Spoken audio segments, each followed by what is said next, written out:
Сәлеметсіңдер ме балалар? Мен Алматы облысы Қарасай ауданы Ушинский атындағы орта мектептің химия пәнінің мұғалімі. Балалар, біздің бүгінгі сабағымыздың тақырыбы кристалдық тор түрлері. Оқу мақсатымыз заттардың қасиеттерінің кристалдық тор типіне тәуелділігін түсіндіру. Балалар, біз өткен сабақта химиялық байланыстың негізгі типтерін көргенбіз. Олар ковалентті байланыс. Ковалентті байланыс екіге бөлінетін полюсті және полюссіз болып. Және иондық байланысты өткенбіз. Енді осы тақырыптар жайында еске түсіріп алайықшы. Ковалентті байланыс дегеніміз не еді? Ковалентті байланыс екі бейметалл элементінің арасында түзілген байланыс. Ал полюсті ковалентті байланыс дегеніміз екі түрлі бейметалл атомдарының, яғни теріс электрлігі әртүрлі екі бейметалл элементтердің арасында түзілген байланыс. Мысалы, сутек пен фтор, немесе сутек пен хлор элементтерінің арасында түзілген байланыс. Бұл жерде хлор немесе фтор теріс электрлігі жоғары болғандықтан электрон жұбын байланыс түзу кезінде өзіне тартып алатындықтан сутектің электрондарын полюс пайда болады. Ал полюссіз ковалентті байланыс дегеніміз екі бірдей бейметалл атомының арасында, яғни теріс электрлігі бірдей екі бейметалл элементтің арасында түзілетін байланыс. Мысалы, фтор мен фтор элементінің, бром мен бром, йод пен йод, сутек пен сутек. Бұл жерде екеуінің де теріс электрлігі бірдей болғандықтан электрон жұбы екі атомның ортасында бірдей тартылатындықтан ион полюс пайда болмайды. Ал иондық байланыс ол ион түзу байланысатын байланыстар, олар бейметалл атомы мен металл атомының арасында түзілетін байланыс. Мысалы, ас тұзы. Ас тұзын алсақ, ол натрий хлор химиялық формуласы. Натрийдің оң зарядталған катионы мен хлордың теріс зарядталған анионының арасындағы ион тұзылы байланысқан байланыстарды айтатынбыз. Ал енді кристалдық торға келетін болсақ, кристалдық тор, біз кристалл деген сөзді естігенбіз. Мысалы, алатын болсақ, сендер тұрмыста ас тұзын білесіңдер, қатты заттардан кристалдық торы бар. Қантты білеміз балаларымыз, құмды білеміз, кристалдық торы бар. Кристалдық тор дейтін болсақ, балалар, бізге сұйық затқа қатысты айтылатын ұғым ба, газ тәрізді заттарға айтылатын ұғым ба, әлде қатты заттарға айтылатын ұғым ба? Әрине, ол қатты заттарға байланысты айтылатын. Кристалдық торлар, балалар, жазып алыңдар, үшке бөлінеді. Кристалдықты бүгін өтетініміз. Біз бүгін үш типін өтеміз. Олар атомдық кристалл торлар, иондық кристалл торлар және молекулалық кристалл торы бар заттар туралы өтеміз. Енді кристалл тор дегеннің өзі не нәрсе? Кристалл тор қатты заттардың молекуласының пішіні. Қатты заттарға тәуелді. Енді біз бірінші мысал кристалл тордың ішінен иондық кристалл тор туралы айтып көрейік. Иондық кристалл тор, біз жаңа айттық болар, иондық байланысы бар заттардан түзілетін кристалдық тор. Мысалы, біздің қарастырып отырғанымыз ас тұзының кристалдық торы. Ас тұзы натрий хлориді. Яғни, мына кристалдық торда натрийдің оң зарядталған катионы, хлордың теріс зарядталған катионы. Бұларды кристалдық тордың түйіндері деп атайды.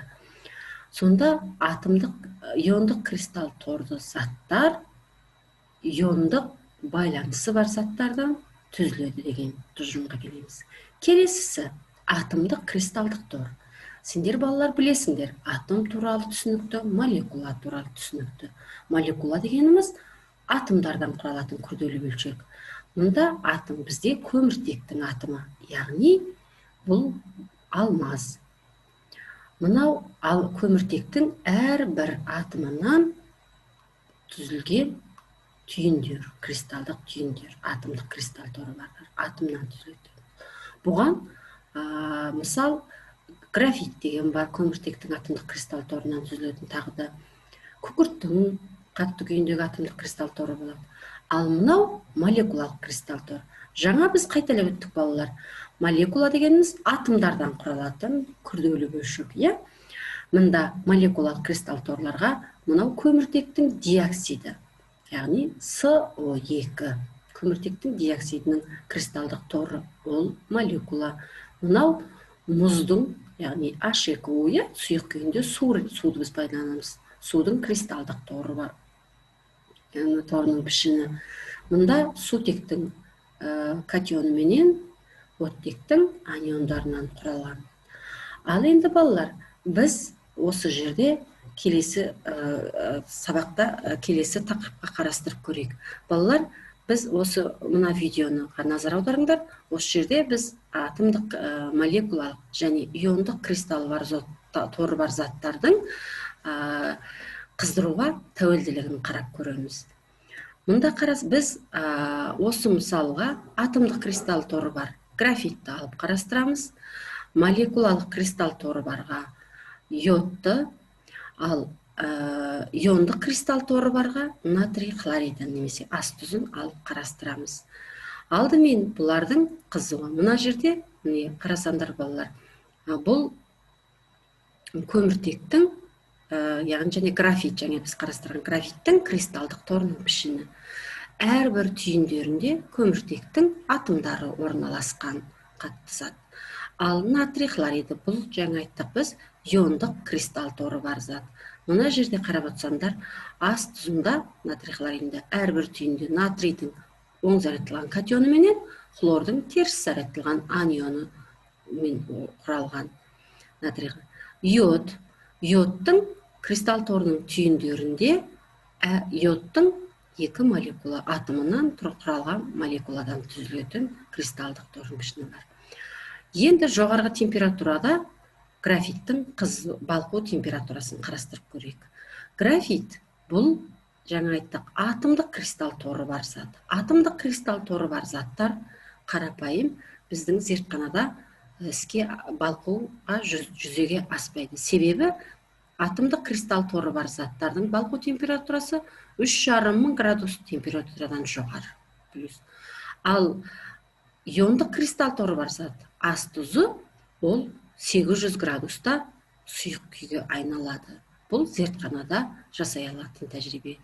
Ал молекулалық кристалл торы бар зат, йод алдымен сұйық күйге айналады, сосын буға айналады. Бұл 184 градус температурада пайда жүзеге асатын байланыс. Сонда балалар, біздің осы тақырыптан түсінгеніміз, молекулалық кристалл торы бар зат балқу температурасы 180 градустан жоғары. Олар алдыменен сұйық күйге айналады, одан бу күйіне айналады екен. Ал иондық кристалл торы бар заттардың балқу температурасы жоғары, олар суда жақсы ериді. Ал атомдық кристалл торы бар заттар, олардың балқу температурасы өте жоғары және ерігіштігі төмен. Енді мына тапсырманы орындап көрейік. Дәптерлеріне орындайсыңдар да, әр дұрыс жауапқа 1 балл өздеріңе белгілеп отырасыңдар. Бірінші, мына берілген заттардың тұсына химиялық кристалды тордың қай типіне жататындығын жазып отырасыңдар.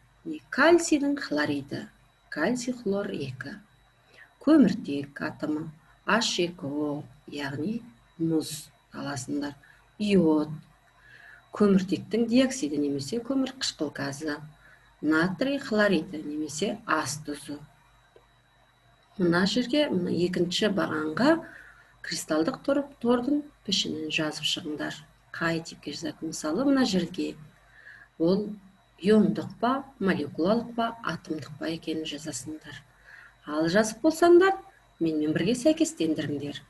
Кальцийдің хлориді, жаңа біз айтқанбыз, ол металл мен бейметалл атомынан құралған, кальцийдің катионы менен хлорид анионынан түзілген иондық байланыс болғандықтан иондық кристалл тор болады. Көміртек, жаңа біз қарастырғанымыз, алмаз, графит деп айттық, атомдық кристалл торға жатады. H2O қатты күйінде молекулалық кристалл торға жатады. Йод 2 молекулалық кристалл торға жатады. Көмір қышқыл газы немесе көміртектің диоксиді молекулалық кристалл торға жатады. Ал ас тұзы натрий хлориді иондық кристалл торға жатады. Дұрыс. Енді балалар, келесі тапсырма бізде тағы да сәйкестендіріп мына жерге кестені толықтырамыз. Бірінші, кристалл тордың пішіні өздеріңнің дәптерлеріңе жазып отырыңдар, тағы да дұрыс жауапқа 1 балл қоясыңдар әрқайсысына. Атомдық кристалл тор, молекулалық кристалл торы бар заттардың, иондық кристалл торы бар заттардың қандай қасиеттерге ие болатыны. Яғни бірінші кестеде бірінші жолаққа құрылыс бірлігі. Яғни олар қандай құрылысты болды. Жаңа біз айттық. Бөлшектер арасындағы байланыс типі. Бұны да жаңағы сабаққа мұқият тыңдасаңдар болған. Олар бөлшектердің арасындағы байланыс қандай еді? Иондық па, молекулалық па, ковалентті ма, полюсті болатын деген сияқты байланыстар. Одан кейін балқу температуралары. Жаңа 3 мысалды біз қарастырып отырмыз. Видео сабақтан қарап көріңдер, қандай балқу температурасы төмені, жоғары ма, қандай градуста болатын. Келесі ерігіштігі. Яғни ол суда ерігіштігі, спиртте ерігіштігі, соған байланысты мысал ретінде қарастыру. Оған мысал келтіріңдер. Мысал, атомдық кристалл торы бар заттарға қандай мысал келтіре аласыңдар? Жаңағы видеодағы қараған тапсырмаларынан қарауға болады. Болмаса өздеріңді айтасыңдар, атомдан тұратын болғанда мысалдар келтіріп қарастырасыңдар. Ал орындап көрейік. Өздерің жазып, 1 балды өздеріңе белгілейсіңдер. Әр дұрыс жауап 1 балл беріледі. Ал балалар жазып көрсек, енді менімен бірге сәйкестендіріп көріңдер. Атомдық кристалл торы бар заттар құрылыс бірлігін қарастырсақ, олар бейтарап атомдардан тұрады. Жаңа айттық, біз көміртектің ғана атомынан тұрады. Ол алмас, графит, тағы басқалар болуы мүмкін деп. Бөлшектердің арасында байланыс, бұл ковалентті байланыс болады. Балқу температурасы жаңа біз қарастырдық, графитті қарастырғанымыз өте жоғары, 3,5 мың градустан жоғары болады дегеніміз. Ерігіштігі, олар суда ешқашан ерімейді.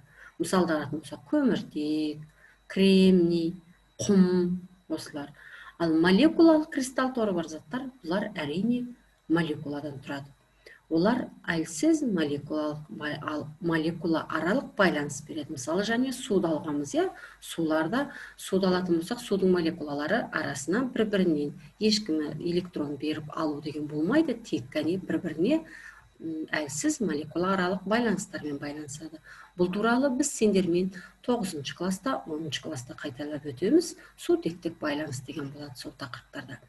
Балқу температуралары төмен. Мысалы, балалар мұзды алып қарайтын болсаңдар, алақанымыздағы еріп кете бермей ме? Ол температура минус 0 градустан плюске қарай өткен кезде мұздар ери бастайтынын сендер білесіңдер. Олар органикалық еріткіштерде суда да жақсы ериді.